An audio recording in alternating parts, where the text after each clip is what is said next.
तलवारों की धार जितनी तेज होती है उसका इस्तेमाल उतना ही निर्णायक होता है। चीन जो हमेशा से अपने सैन्य विकास के लिए चर्चा में रहा, उसने हाल ही में एक बड़ा कदम उठाते हुए छठी पीढ़ी का लड़ाकू विमान पेश किया। लेकिन अब इसके अगले ही दिन उसने दुनिया का सबसे बड़ा एम्फीबियस जहाज सी झुहाई लॉन्च कर दिया। इस तकनीकी क्रांति ने पूरी दुनिया को चौंका दिया। चीन के ये कदम केवल सैन्य क्षमताओं का प्रदर्शन नहीं, बल्कि इसके पीछे उसके 3 प्रमुख उद्देश्य हैं। साउथ चाइना सी में प्रभुत्व बनाना, अमेरिका को चुनौती देना और आंतरिक अस्थिरता को छिपाना। बता दें कि चीन का छठी पीढ़ी का लड़ाकू विमान तकनीकी दृष्टि से एक अद्वितीय उपलब्धि है। इसकी विशेषता ये है कि ये टेल-लेस डिजाइन पर आधारित है, जिससे इसका रडार क्रॉस सेक्शन बेहद कम हो जाता है। सरल शब्दों में कहें तो ये विमान दुश्मन के रडार में नजर नहीं आता। चीन का दावा है कि ये विमान न केवल हवा में लड़ाई में अद्वितीय है, बल्कि इसकी स्टेल्थ कैपेसिटी इतनी उन्नत है कि ये स्पेस के निचले स्तर को छू सकता है। ये दावा भविष्य के युद्धों की तस्वीर बदलने वाला है। छठी पीढ़ी के लड़ाकू विमान की लॉन्चिंग के अगले ही दिन चीन ने सी झुहाई नामक एम्फीबियस असॉल्ट शिप का अनावरण किया। ये शिप लगभग 40,000 टन वजनी है और इसकी संरचना एक चलती फिरती मिलिट्री कॉलोनी जैसी है।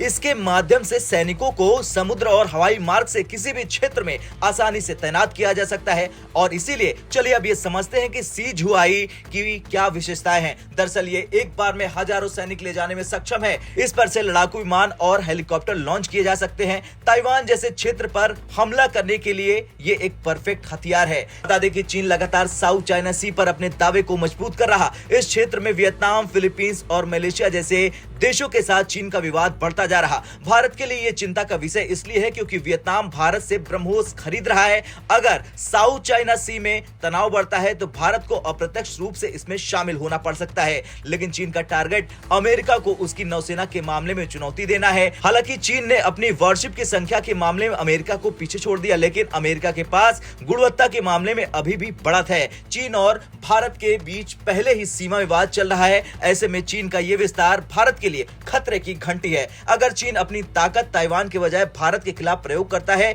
तो यह स्थिति और भी गंभीर हो सकती है। हालांकि चीन के सैन्य विकास की गति जितनी तेज है, उसकी गुणवत्ता उतने ही सवालों के घेरे में है। चीन के पीपुल्स लिबरेशन आर्मी यानी पीएलए में भ्रष्टाचार की समस्या आम है। पिछले 2 सालों में 3 रक्षा मंत्रियों को बदल दिया गया है। पीएलए ने दशकों से कोई बड़ा युद्ध नहीं लड़ा, इसके सैनिक युद्ध में अनुभवी नहीं है।